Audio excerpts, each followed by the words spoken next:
Okay. Hello, everybody. I'm Sergio. It's a pleasure to be here. Good morning. This is Steve. Hi, Steve Fussell. Sergio, hi. Sound. How about this? Sound. Better? Better? Better? Almost? Better? It's not going to get better than this. It's still my voice, right? It's still me. How about right? me? Can you hear me in the back? No. Is it? Can you hear me in the back? Oh, yeah. All right. Yeah, good. Okay. All right. Okay, so improvise. Imagine that someone tells you this. So by agile, you mean waterfall in sprints. You're like, okay, what's going on, right? But it all depends. If your kid asks you that, you're like, poor thing. No, right? Typically. But what if a CEO comes to you in a meeting with the board and says, oh, I understand your idea. So by waterfall, you actually mean waterfall in sprints, right? I bet you would have a different answer, right, to that, or reaction maybe, right? So first, few disclaimers, right? What we're going to share is based on our experience, right, Steve? Right. It's in no shape or form like, oh, this is the PMI vision, or this is the company vision, or no, it's based on our perception, our experience, right? And what is the goal? Well, basically the goal is to share experiences, what went well, what went wrong, our lessons learned, right? And there is a tip. So maybe you can see the slide number and say, hey, I completely disagree with that. And we should love our haters because they push us forward through critical thinking, right? Right. Right? So please, if you hate us, by all means, we love you, right? Yes, so to be very formal, we're gonna start with something super interesting, let's put it this way. So what is to be stupid? Right? So I don't know if you ever heard of this concept of the Dunning-Kruger effect, right? So at the beginning, we have this idea, right? A lot of confidence and little knowledge. We've always been there, right? As teenagers, as kids. So, hey, I have a daughter and she says, oh, I know it. Oh, I know it. Of course you do. Of course you know it, right? And then the more we start, getting information, gathering information, experience, we realize that, whoa, not that far, right? Typically. Right. Yeah, for Gartner fans, I love that term they use, the trough of disillusionment, right? So, but there is hope, right? So there is this slope of enlightenment. And I feel like maybe I like to think that I am here. So there is hope. There is hope, right? But our, let's say, confidence will never be as high as Mr. Stupid. That's something, right? And well, now let's talk about a few concepts. I'm not going to be preaching the core here, but basically, waterfall is predictive, which means we know what we're doing, and typically we talk about construction. Imagining that construction is something that always works. I'm doing some renovation at home, and it's, although construction, I have everything that you can possibly imagine, like scope creep, gold platinum, over budget, all of it, slippage, all of it, right? And I'm a project manager, right? So, and that's the predictive. If this is the predictive, now, can we imagine the empirical? When we don't know what we're building, we have this high-level goal, and we are trying to get there, right? So I think we've always been there, learning through experimentation, and just to make sure that we are in the right meeting, right? This is for CIOs, this is for IT, right? And executives and directors, and right? So I'm assuming that we have this idea that we are to deliver value, but we sometimes don't know what we're actually building. And that's okay, right? And here we have, of course, the triple triangle: scope, schedule, cost, right? Right. Pretty basic. And right here, we're not talking about all of the frameworks, Lean Six Sigma, Scrum, XP. I feel like there is a lot of, let's say, agendas here when it comes to Agile. And there is this idea of Scrum being Agile, and no, if it's not going that way, it's not Scrum, therefore not Agile. Let's hold that thought, right? Maybe we are judging that, right? And because of that, we tend to see things like good and bad.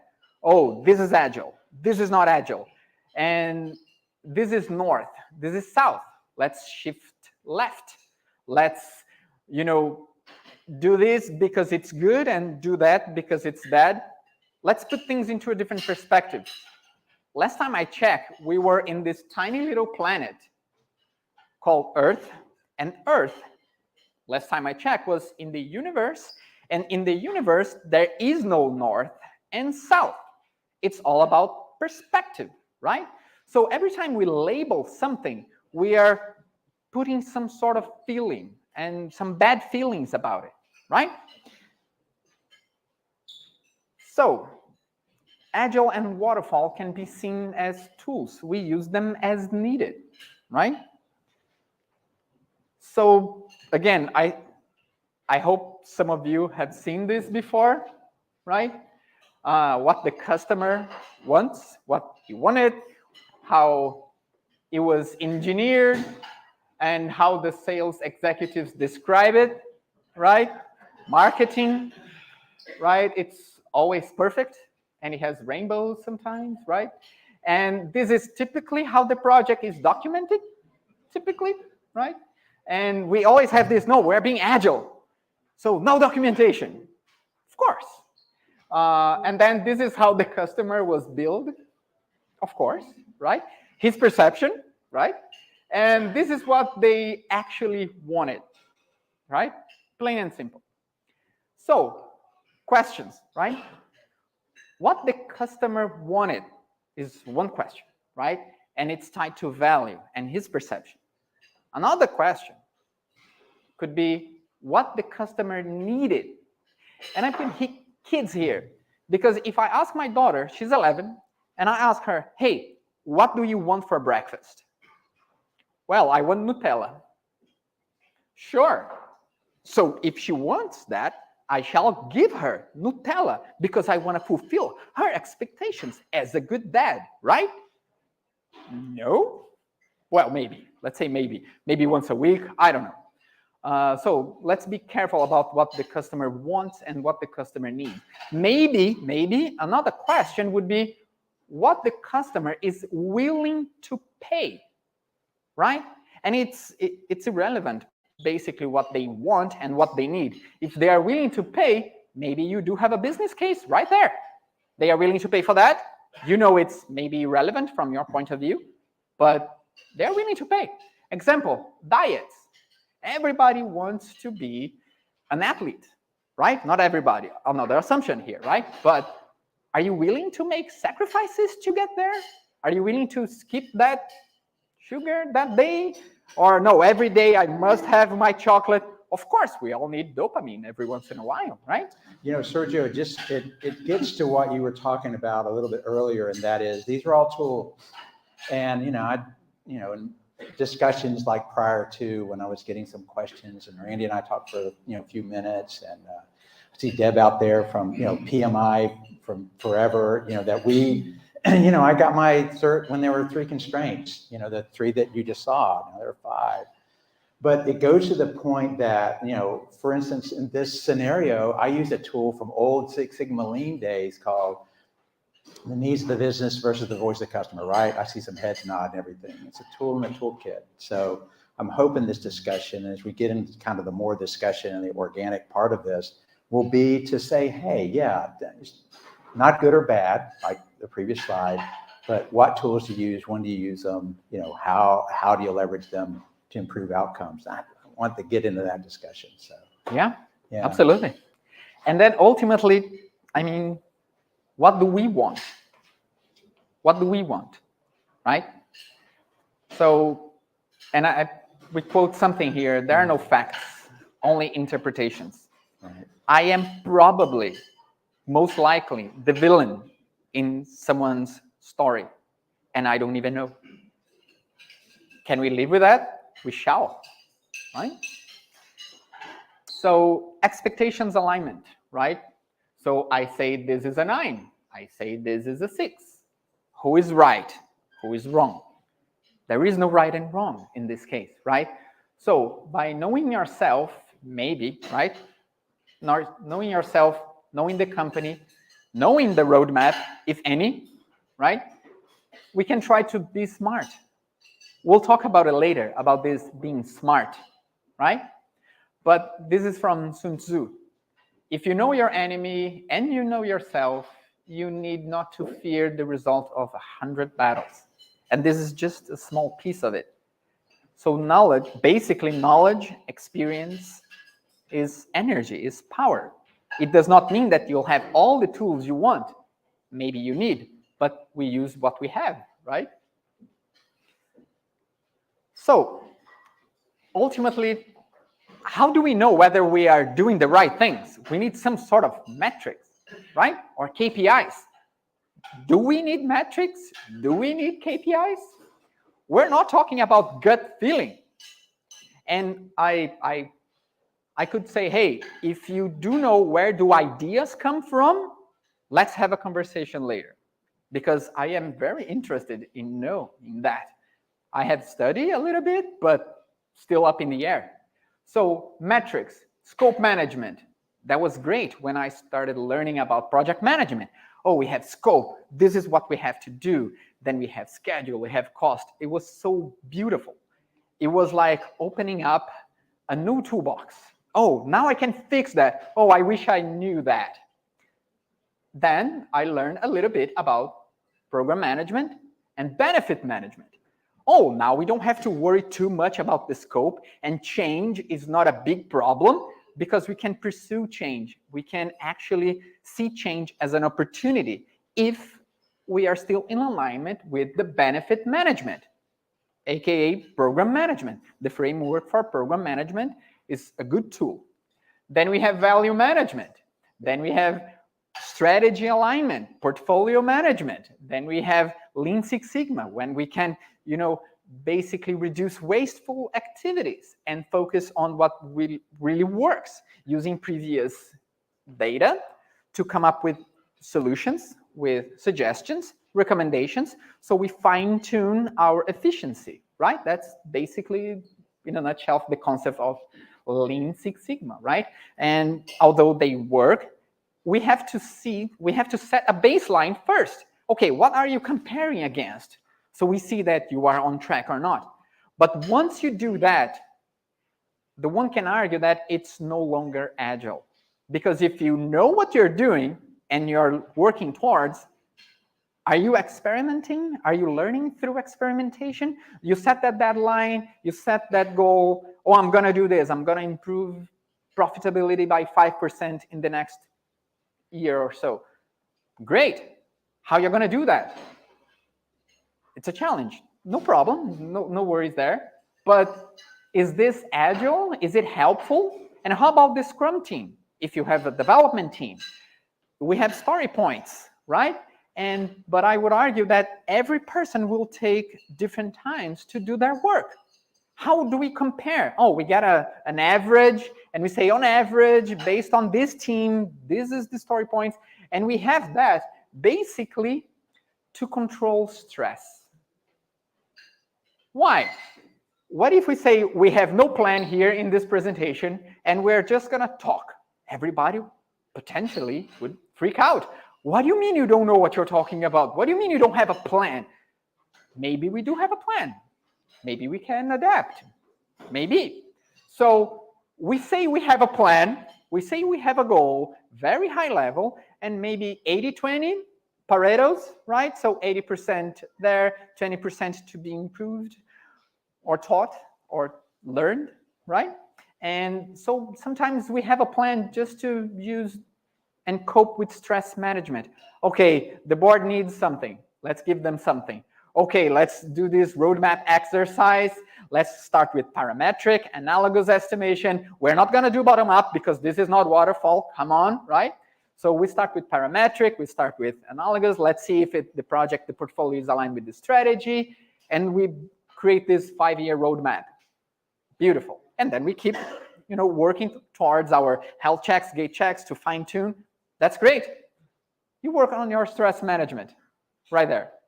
And on the other end of that, there's the stress associated with metrics if you do them the right way. And that is, you collect your data, you present it in a dashboard. It's very impressive.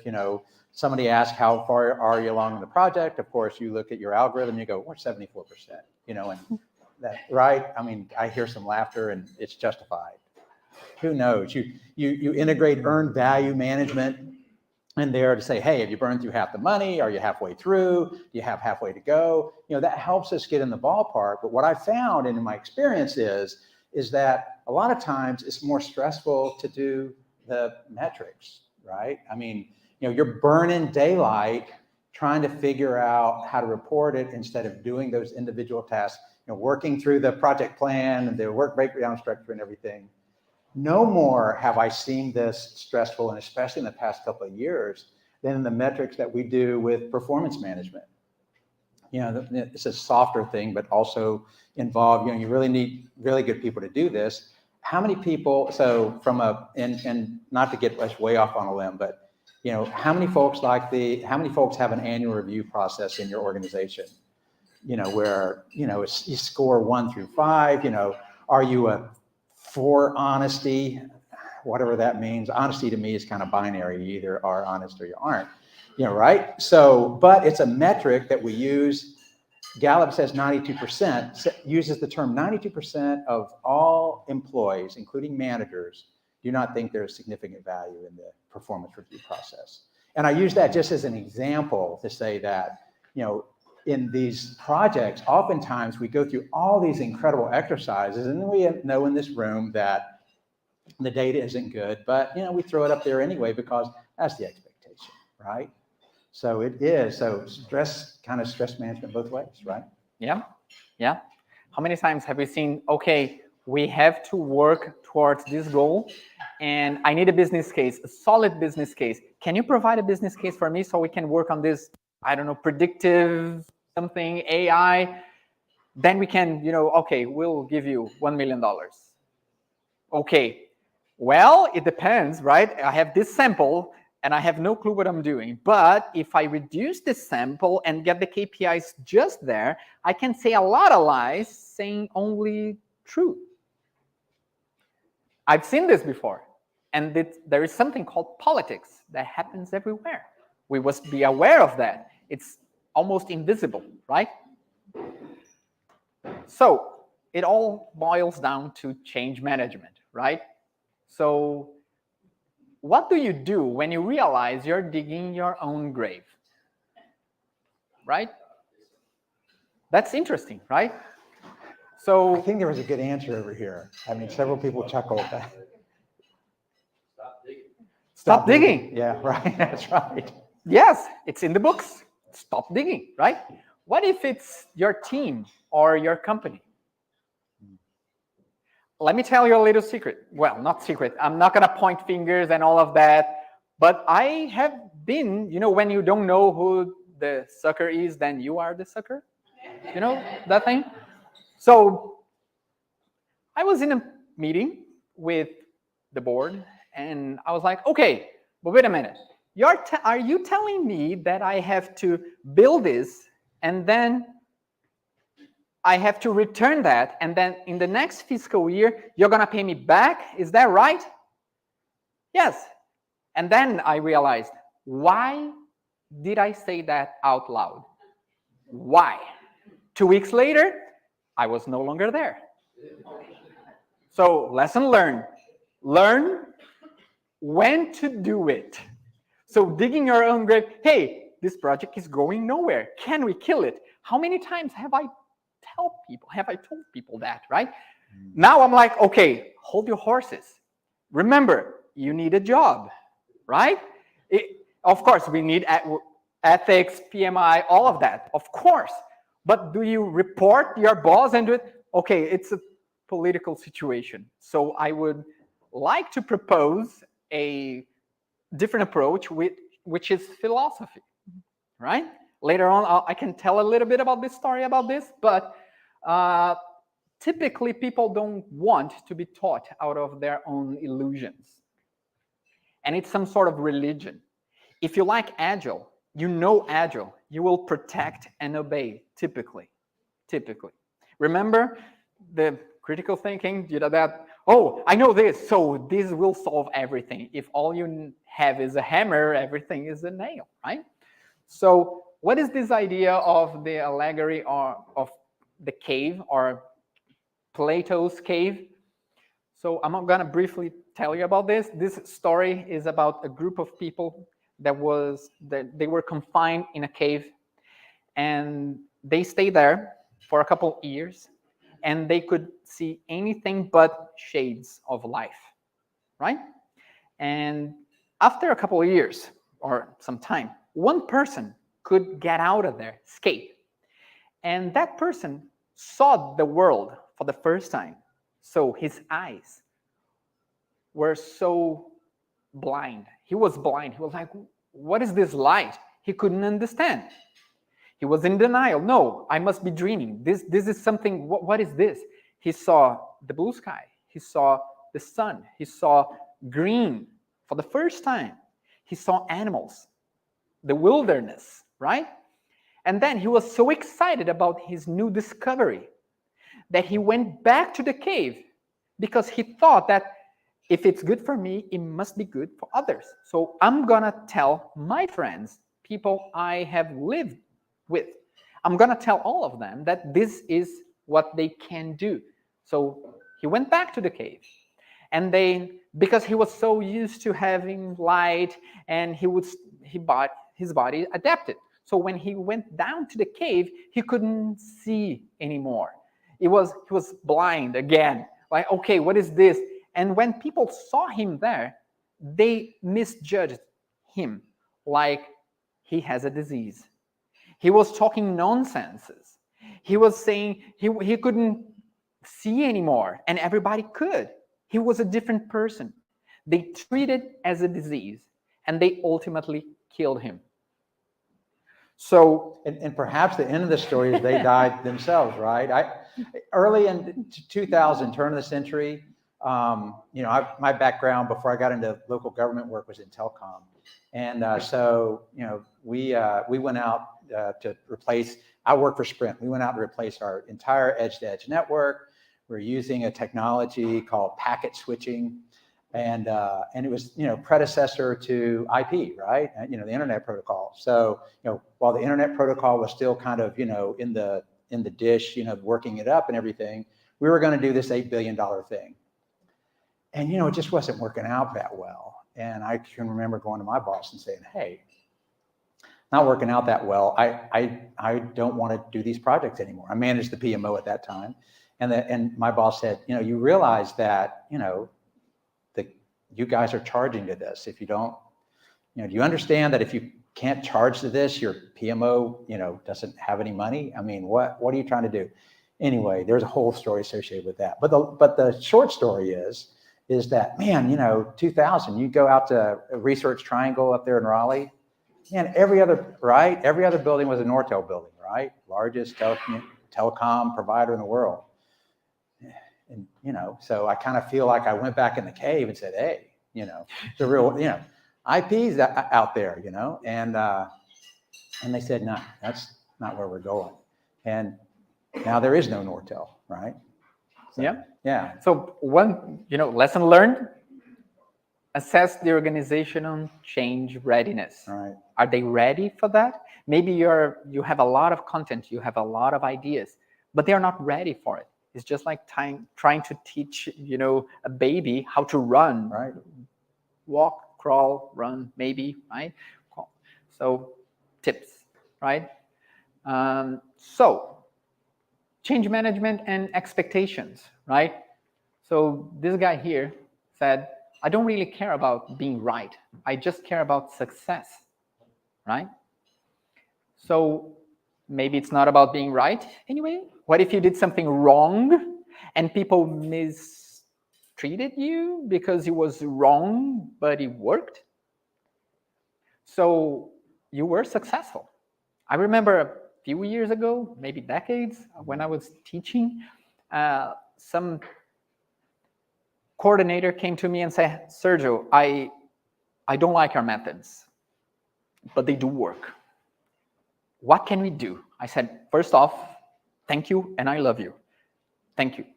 What is the worst part so I can try to change? Oh, you say, you can do it, good luck. Let me give you some background. When I was teaching, people came to me and, hey, how do I do that? I'm like, wow, this guy is one step close to the answer. Said, you can do it, good luck. What do you mean you can do it, good luck? He could figure that out. And I was basically telling people, trust yourself. You can do it. You are this close. But it's how I presented the message, not the message itself, right? So now what would be the ultimate goal, right? Because right now we were talking about being successful, which is great. We need our paycheck, right? We need a company. We need all of that. Do we need that for what? If we think about the 5 why, right? So why do you do this? But why? Maybe you're going to get the root cause. What would be the root cause? Maybe you're chasing happiness, perhaps, right? I think so. I like to think so. So being successful equals being happy? If we tied our happiness to success, and success is not only up to you, there is a big risk here, right? Say, hey, I will be happy once I buy my Ferrari. I will be happy once I get my green card. I will be happy. Man, life is a happening. It's right now, right here. If you're not happy here now, it's just like being courageous. Either you are courageous or you're not. Do you think this guy here was thinking, hey, there will be a point in time when I will have the guts to say what I want? No, you either are courageous or not. You're either happy or not, and happiness is a happening, right? So what is some tips, right? So, and I like this fellow countryman Brazilian here. If you don't care about what people think of you, you are already past the first step of success. People may judge you, like, why is this guy doing that? They don't have the background. Now imagine this. There is this building on fire, and there is a baby trapped there. And you are the only one who knows that. You are the only one who knows that. Only you know that. And then people will be there looking at that building in flames. And they will see you running there, entering there, and they will misjudge you because they don't know you. They don't know that there is a baby trapped there. But do you think that you should tell people, hey, let me stop right here. I'm going to tell you exactly why I'm going there. No, you don't do that because there is a life at jeopardy. You go there and rescue the baby. So you shouldn't care that much about what people think of you, right? So we have this idea of eudaimonia from Aristotle and being a net positive, right? What that means. Now it's just some humors, right? And It's a great quad chart. we, like technical people, we kind of like quadrants and metrics and ideas, right? So let's talk about the best ones, right? The stupid people. Where do they live? What do they eat? How do they reproduce, right? No, not that National Geographic side of it. But maybe we can realize that maybe they are net negatives. They harm themselves and they harm others, right? And they don't do that because they're bad. They're just stupid, right? We've all been there, right? And we have a lot of stories like, oh, why did I do that, right? oh my God, it was so obvious. Yeah, but it was not obvious at the time, right? Lesson learned, ching, right? So they are not negatives, they are destructives, they're unpredictable, and they have no agenda. Remember, they're just stupid, right? Then we have on the other side of the spectrum, the bandits. They're selfish, they do have an agenda, right? And they benefit themselves. And optics, right? So sometimes we may be considered bandits in someone else's story. Maybe. That's why I think we should be open to get feedbacks. That's why the haters are actually good, right? When it motivates you. So, and then we have the givers. And as far as my experience goes, which is basically IT and business, I would say IT is typically here. Typically, right? So we have this idea of no good deed goes unpunished. We do everything to others as IT, right? So the business is the driver and IT is the enabler. We have to enable the business. We have to help the business. But when we do that, sometimes we do harm ourselves, right? So how about oxygen masks? This is a point for clarification here. When you are on a plane, right, we all know that if there is an accident, what do you do first? You put the oxygen masks in yourself first, then you help others, right? Right? Right. So maybe, and this is a maybe we could be smart, right? Which means win-win. Do you know what you want? Do you have an idea of what you need? If you don't know, then maybe in that room you are the sucker. You should know what do you want. Otherwise, you may never get it, right?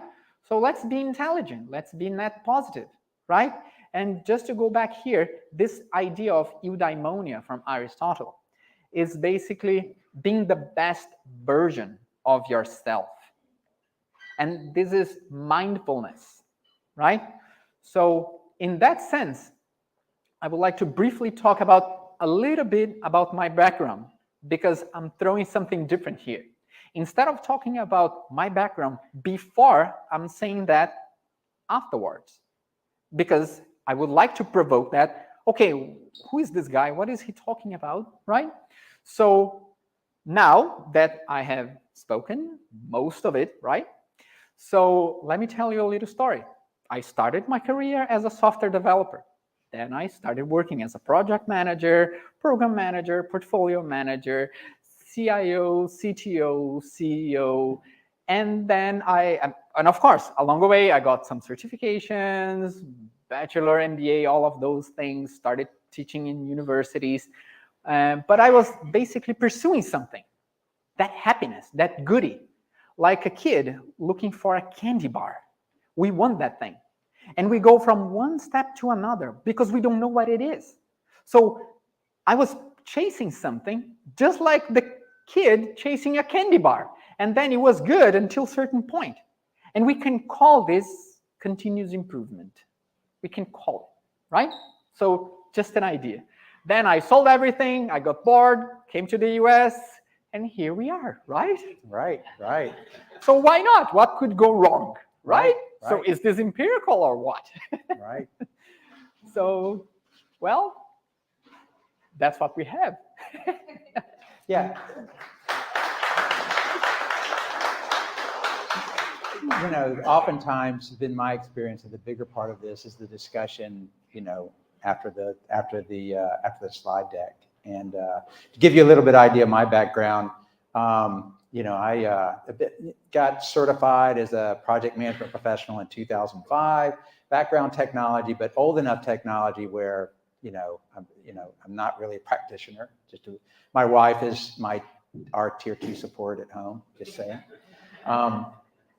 But done, I've been a project manager, program manager. I've managed several PMOs, some of which in IT shops with a technology component, private sector, public sector, taught project management, business process management, and strategic planning for about 11 years at Rollins, did Six Sigma black belt work for Sprint, basic background that, we all are, I think probably most of the people in this room that are fairly familiar with that, attend to older frameworks. But what I found, through all of this, and, Sergio and I talked about it, is that, again, we have all of these experiences and all of these templates, actual templates that we integrate into the things we do to take teams from we don't know what we're doing all the way through to improved outcomes out the other side of it, right? So the idea is to give a little bit of thought about Agile and how it integrates into the into your practice and your organization, how it is affected by cultural change, which, I'm in a local government, we change very, very, very slowly and at the direction of a board of county commissioners. And it's Seminole County. You might be reading about us in the Orlando Sentinel as we speak. We have a great adventure going on right now with some of our previous elected officials. So, right. But the idea is to spark some conversation so that you either make a point or ask questions, about how you're integrating or not Agile in your organization and why or why not, right? Yeah, absolutely. So, absolutely. Speak. Steve, you mentioned a bunch of frameworks: Agile, Waterfall, Six Sigma. Yeah, IDLE, right? We went through that together. We did. Yeah. What's still relevant today? What certifications are in demand today being realized? And I hire project managers for, I spend like all of my money on onboarding, not a whole lot on employee development. There's a lot of stuff out there that, you can do, but man, I hire really, really good folks. And then we have a very organic shop where I'll break a tie. I'll do the review at the end of the year, all that kind of stuff. And my reviews are not what I described earlier. They're employee development, not, hey, you did something a year ago and now you're in trouble. But I really love the idea of certifications, and that gets you in the ballpark. I'm thinking a little bit less of the Project Management Institute certification as I used to, simply because I run an enterprise shop. We have an IT PMO, and Agile sometimes doesn't work as well, that specific framework that they're teaching outside of technology, especially in a local government. We're kind of waterfall even in our technology. So I look for people who have either are certified in project management, have a certification in business process management, hopefully the PMI certification, and they have good evidence of how they've leveraged those tools to improve outcomes for whatever projects they've worked on. When we have a lot of capital, like we have had, project managers, they're going in doing those big capital projects.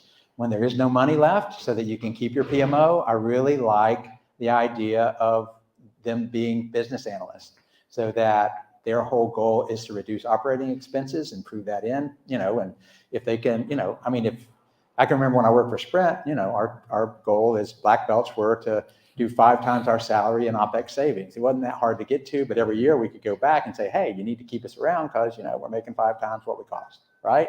So again, looking for people who can use those, who are certified in the similar framework than what that I need. Also, people who have a large enough toolkit that they can pick different things from other toolkits to get you there, whether it's strategic planner or whatever they are. And, so far that has worked, fairly well. We don't pay as well as a lot of places, so they're hard to keep, but when we do, they lock in and are there. And I just saw, I won't name them, but I just saw another government employee one. That's true. So, no, right? Is that in the ballpark? I think that's an excellent question. And maybe this is me trying to be outside of the box, right? And I don't want to be condescending or anything like that, but I think this is basically what we know, right? If we put measure, this is what people can understand. This is what people are willing to do. This is what you are able to convey, right? So it's very small, let's say smaller right? Of course, we can, it all adds up, right? PMP certification, PGMP, PFMP, awesome. But maybe the $1 million question is, what can you actually do with your knowledge? I feel like there is the business called education, right? Maybe it's a business, right? I remember a couple of years ago, everything was Scrum, Scrum Master, Scrum, Scrum, Scrum, Scrum. Now it's something else, and tomorrow is going to be something else. Maybe, you know, when you hire someone that is really, really good, but it's a silo, very knowledgeable, very talented, but he doesn't work well with teams. Maybe, right? So I would say that certifications are kind of a must-have, or not gonna say certifications, but knowledge, right? And the certification process in on itself is already an achievement. So you studied, you took the test, you passed, that's great. And it gives you some motivation, right? It boosts your motivation. Now I can. If you were waiting for that to be happy, now you have it, right? So go do something with what you have learned, right? And so maybe I would say, how about people skills? And that's kind of one of, again, not an agenda, just my experience. That's how I started learning a little bit about psychology. And then, oh, that was not it. It helped, but it was not it. Okay, maybe philosophy then. Then I started, okay, let's go with philosophy. And now we have the mix. So I would argue that it's good to be a specialist. But I think it would complete you or enhances you if you could be more like a generalist, right? If you learn a little bit more about people, about listening. Sometimes we don't listen to understand. We listen to reply. Think about it. When people are talking, you're like, okay, what should I say to make myself look good in this meeting? It happens, right? Okay, I must ask a very important question. You know, all the recruiters will say, oh, remember, you gotta ask intelligent questions. What if you have a very, okay, illiterated person interviewing you? And you're like, okay, am I wasting my time here? Why am I here? I don't even want this position anymore, right? And I'm like, why should I ask? Okay, why am I here? That's my intelligent question, right? So the point is, add value by listening, right? See what else you can add to the mix to improve your existing skills, right? Certifications, right? To add, so you can actually utilize the knowledge you have. So instead of knowing 100 and being able to actually perform and execute 10, what if less is more? What if you know 5, 50, 60, but you can actually implement 50 or 60, and then you go little by little, right? So, ideas, right? Yeah. So other. So in my experience, I think that one of the best things we can do in a project management or program management aspect is get our customer base to understand discovery is important. So if we don't do discovery up front, we don't invest enough time in discovery, we start to cover all of these programs to follow. Please, you just need to come up here right now.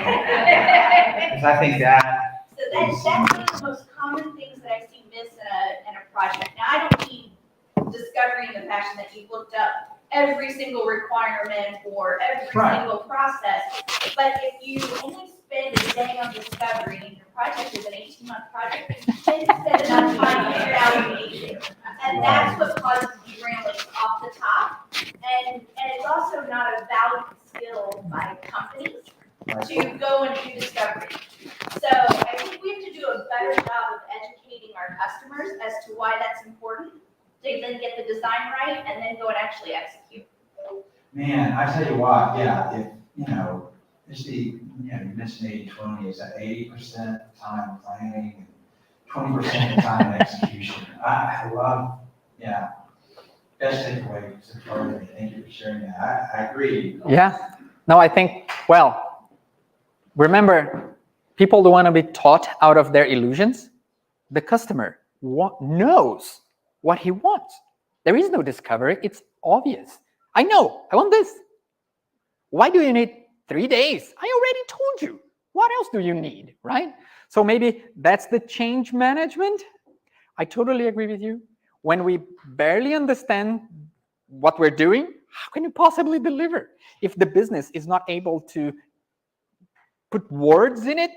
How can I deliver? And I work with Jason with me here, and we have challenges, right? So, okay, deliver this. And by the way, it's over budget and already late. But I don't even know what it means. And then, okay, change management. I agree 100%. We need to know a little bit more about the requirements, about what we're aiming towards. But then we need openness, because the person asking the question have something called ego, right? We all have it. And they're like, what do you mean you don't understand? Well, I'm sorry, Your Highness, tell me, for a person like me that don't have all your knowledge and I cannot read minds just yet, can you put into requirements, or at least numbers, or something tangible? Because we have a lot of intangible benefits well written, but they're intangible. Can we have a mix maybe, or maybe a session, working session, no judgment, or multiple working sessions? I think many times we lose our audience if we try to give them a questionnaire. So a lot of times that's how we end up with miscommunications and them not understanding why discovery is important. So I think if we can talk to them from a standpoint of, think of it as planning like a family dinner, right? You need to know what everybody wants. You need to know if they have allergies. You need to know if they have food problems. You need to know tolerances. And you don't get that from sending out an email. Yeah. So you get that by knowing who your Audience. So I always try to approach it from a relationship perspective. Help me help you. Because I can't give you what you want if I don't know you, and I don't know what you need, and I don't understand your problem. So sell me your problem, and I'll find you a solution. The communication aspect of that is very important. I would probably tag that on to, I need a good communicator too, to the requirements I have for project managers. And that's my background is not technology. Undergrad and graduate school was communication, organizational communication. I got reminded of that, during counseling, before my first marriage ended. I still remember my ex-wife saying to the counselor, "You have a master's degree in communication." It was great. So one thing I would like to talk.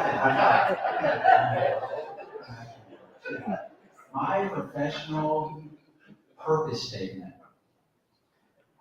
I have a personal purpose statement. My professional purpose statement is exactly that. It's to create a shared understanding among all stakeholders. And I think as a project manager, as a CIO, as a VA, as a strategic planner, whatever it is that you're doing, if you can create a shared understanding among all stakeholders, you're a lot of the way there.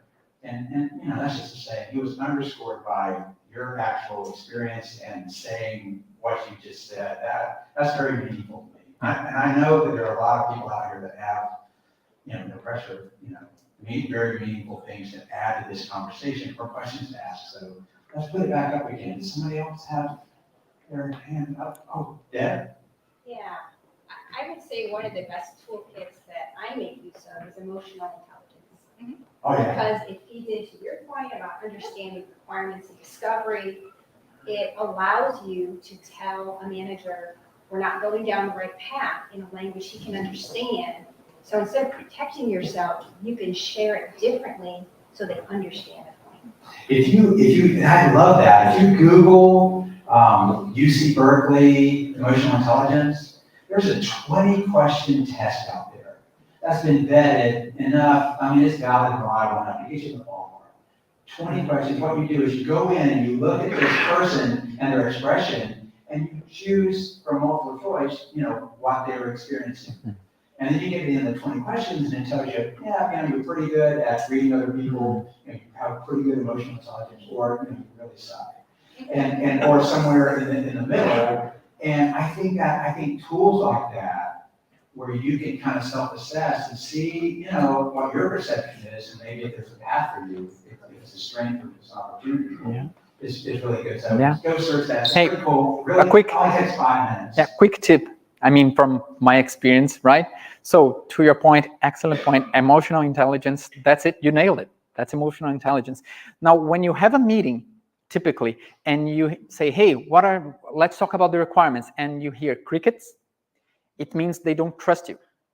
or they don't trust themselves or the audience. So tip from my experience, have one-on-one conversations, right? And maybe they don't, and that this is psychology, right? So we are all psychologists-ish, right? So we have to get that information, but they are not gonna share if they don't know you. What if they don't trust you? Trust is the key word, trust. How can you make people trust you? You have to trust them first. You will open up a door. And this is not a new concept, trust, right? So example, I was talking to a gentleman today, and we never met before. And we, of course, how can I trust him, right? So typically a team is a group of people who share the same values and beliefs. This is not my idea, it's Simon Sinek. But how do we do that? We have to share our values and beliefs. So I'm Brazilian. We were talking about a Brazilian barbecue place, right? Oh, but we never met. Oh, now we have something in common. Now I feel that I am somehow connected to him, and vice versa.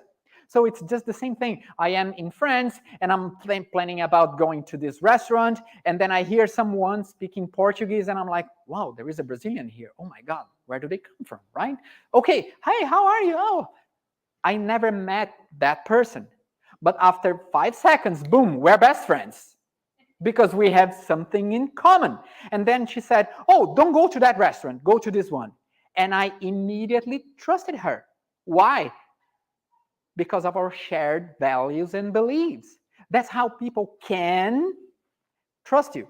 Share something, your values, your beliefs, and then maybe some will be shared, and then they will start opening up their requirements. Right? Couple more. Yes.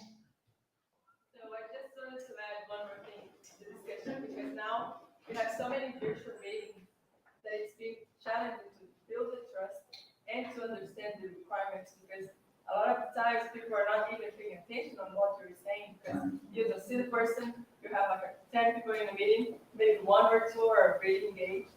So it's been like a challenge to really understand the needs. Can you ask me to turn the viewers on?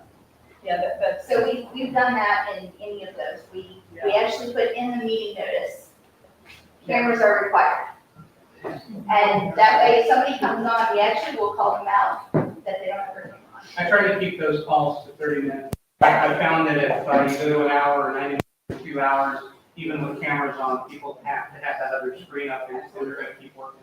That's, I think that's a great tip. All of this, there was a time in early 2000s, I taught a course called Computer Mediated Communication. How communication changes when you introduce technology between people, right? And it was like a huge, had a lot of attendance, a lot of interest and everything, and it kind of waned. But now it's coming back up again for the very thing that you're saying.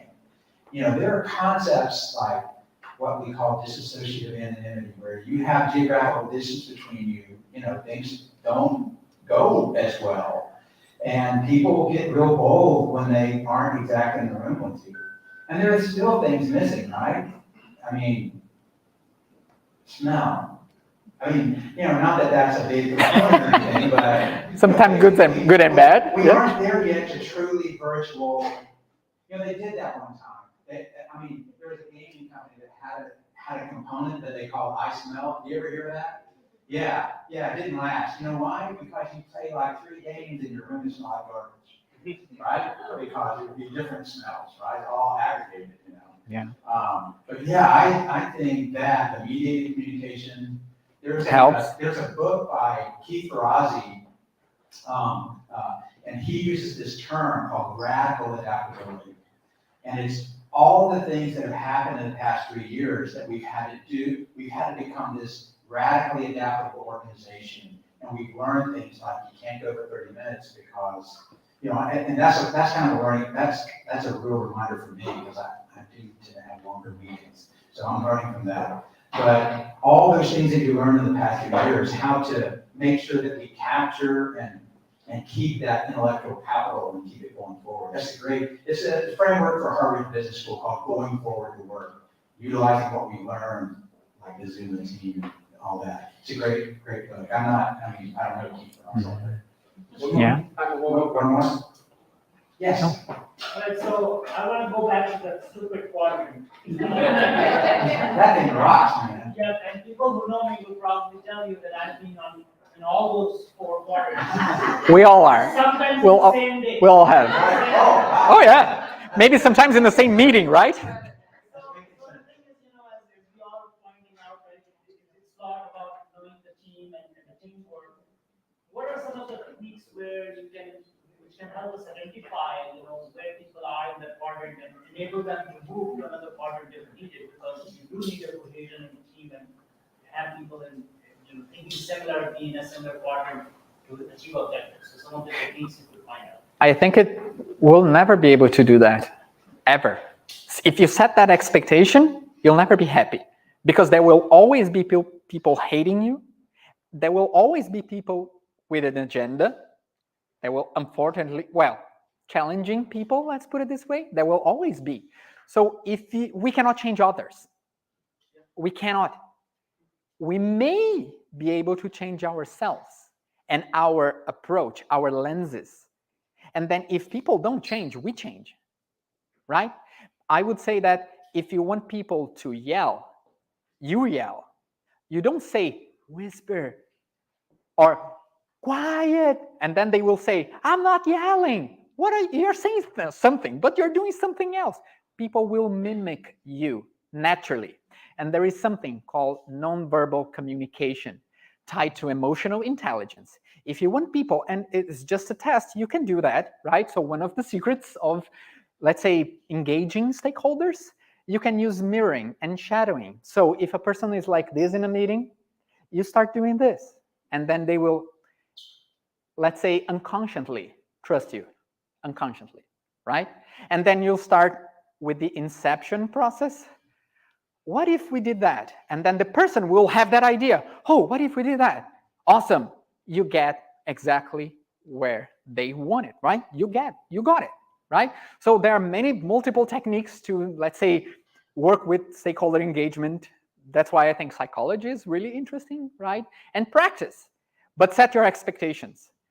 How to cope with that, learn with it, use it as a challenge to make you a better person, right? And they will mimic you. If you are the best version of yourself and you are okay with that, we have not enough and too much. If you did just right, people will have the idea and the question, the doubt. Was it happening? Did that happen? If they have the question, the doubt, then you did the right thing. And this is my journey, right? So when I said, go ahead, get out, you can do it, trust, go, you can do it, it was not enough. But when I get something to help someone else and just do it for the person, too much. So maybe the sweet spot is when the person has the doubt. Okay, did Sergio help me? Okay, you did enough. You did enough. Check. It's not about ego, right?